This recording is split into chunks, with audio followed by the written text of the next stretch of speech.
2 gruesome injuries, a disappointing foray into the music business, disturbing legal issues, and he didn't even get invited to Josh's wedding. Here are the most tragic details about Drake from Drake and Josh. Drake Bell is the son of Robin Dodson, a pro pool player who has won the world championships. While she may be a pool Hall of Famer now, Dodson's life was previously blighted by tragedy, which in turn affected her children. After divorcing her first husband, she married Robert Bell, and they welcomed son Drake in 1986. However, this marriage also ended in divorce when Drake was just 5 years old. Speaking with No Jumper in 2018, Bell admitted that his interest in acting was born from his parents' divorce, as he entertained his jaded elders with Jerry Lewis impressions. So I'd try and impersonate them, and my dad was like, dude, maybe my kid's more into, maybe she get into show business or something. In an interview with the Grammys, he revealed that he didn't get to spend much time with his mom when he was growing up, since she was always too busy with work. But this wasn't the only struggle that the Bell family faced. As detailed by the Los Angeles Times, Dodson has been open about her issues with heroin addiction and multiple arrests. However, she got clean, and her turbulent past led to her developing immense empathy for children with emotional difficulties. She told WCF Courier, "My heart is with troubled kids. I can say, I know where you're coming from, and mean it." According to E!, Drake Bell dated YouTuber Stevie Ryan from 2005 to 2006. Ryan was best known for her VH1 series Stevie TV, in which she rose to fame and developed a loyal fan base by exhibiting her rib-tickling take on celeb impersonations. Tragically, Ryan took her own life in 2017, aged just 33. Bell was devastated by his ex-girlfriend's death, posting a series of stream-of-consciousness tweets expressing his heartache. Speaking with People, Bell confessed that he was in disbelief following the death of his former flame. Reflecting on their brief but apparently loving relationship, he heaped heavy praise on Ryan's impression skills and fashion sense, gushing, "She had the coolest style of any girl I'd ever met. She had it." Following the tragedy, an inquest found that Ryan's partner at the time of her death, nurse Gerald Baltz, may have played a role in her suicide, as he had reportedly been prescribing Ryan psychiatric drugs before her passing. In 2005, while hot off the ongoing success of Drake and Josh, Drake Bell was almost killed in a terrifying car crash. According to the New York Post, he was driving along the Pacific Coast Highway when he was involved in a head-on collision with a Mercedes. It is believed that the driver of the Mercedes had dozed off at the wheel. According to E!, Bell suffered numerous injuries to his head and face and had to undergo facial reconstructive surgery. Bell recalled that fateful day in a 2006 chat with People, saying, "I'm spitting teeth out of my mouth. I broke my jaw in 3 places. A whole part fell into my mouth." In an interview with Artisan News Service, he said that his jaw was wired shut for 3 months, and he was unable to eat solid foods, all the while fearing whether he would be the same person afterwards. Bell also revealed that the accident inspired him to start writing songs again. With a new lease on life following his recovery, surviving the injuries led to him injecting newfound positivity into his music, saying, "Stop and smell the flowers, 'cause it can all just be taken away like that." On both The Amanda Show and Drake and Josh, it was not uncommon for Drake Bell to grab his guitar and start performing rock songs at any given opportunity. So it came as little surprise when Bell decided to make the transition from acting to music. Yeah, I just wanted to be Elvis, you know. Growing up, I would see Elvis and I'd see The Who and the Beatles, and I was like, yeah, that's it, you know. But even with hordes of teenage fans, it wasn't the smoothest career change. Speaking with Gibson, Bell suggested that drawing in a young demographic accustomed to auto-tune and lip-syncing may have been responsible for his lack of success as a musician. Accordingly, he admitted to being more than a little disappointed that his album sales had been poor. While Bell's 2006 sophomore album, It's Only Time, sold tens of thousands of copies, his follow-up, Ready, Steady, Go, was far less successful. Bell's waning stardom culminated in a heated display at one of his concerts in 2017. According to TMZ, while performing at Northwest School of the Arts, high schoolers began throwing balls on stage. Bell got royally peeved and began throwing the balls back at the crowd, culminating in him stopping the music and threatening to cut the gig short. In 2014, Drake Bell was a mere 27 years old, yet he was on the verge of losing everything. According to TMZ, he had no choice but to file for bankruptcy. having earned a meager $14,099 the previous year, while also owing a significant amount of dough in unpaid back taxes. On the brink of total financial ruin, he faced foreclosure on his house. According to Dirt, as a result of his financial troubles, he had to sell his Los Feliz pad for around $1.5 million. As reported by the Los Angeles Times, the home was confiscated by Union Bank, who put the property up for sale. These monetary problems marked a particular low point in Bell's life and career.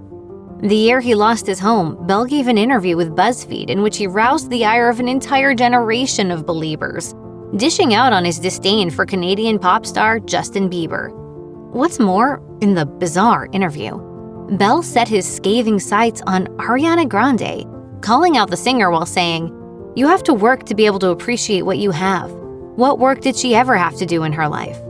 As for his bankruptcy, the Amanda Show alum claimed that he wasn't too perturbed by his financial ruin, declaring that he would soon bounce back as long as he was devoted to his craft. But Bell did not, in fact, bounce back.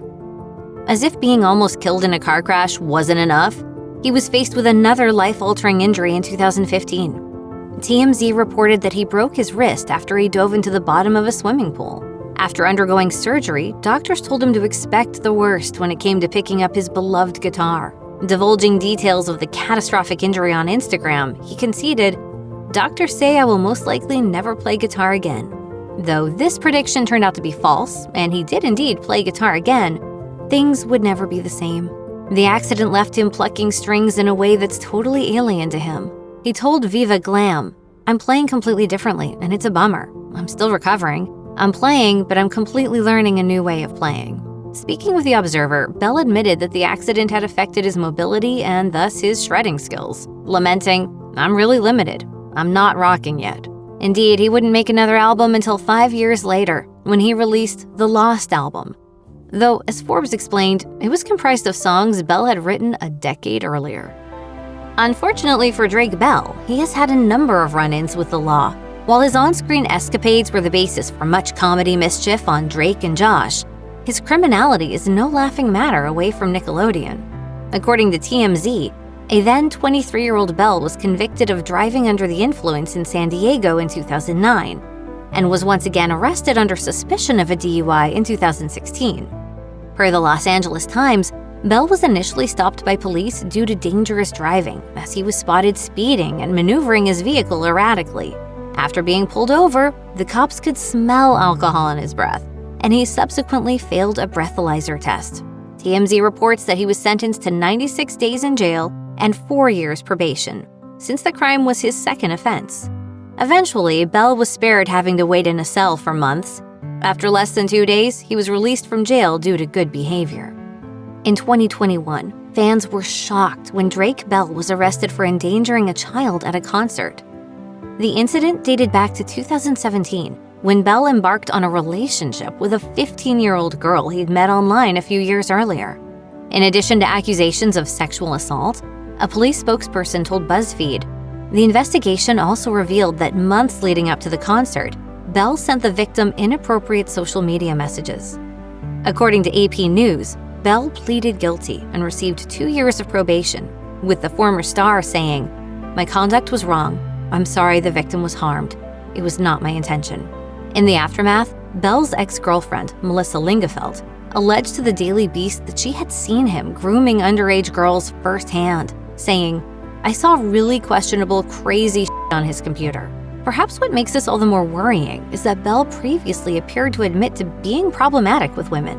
In regard to his womanizing, arguably sexist Drake and Josh persona, Bell once told Star Pulse, "The character on the show is pretty much me."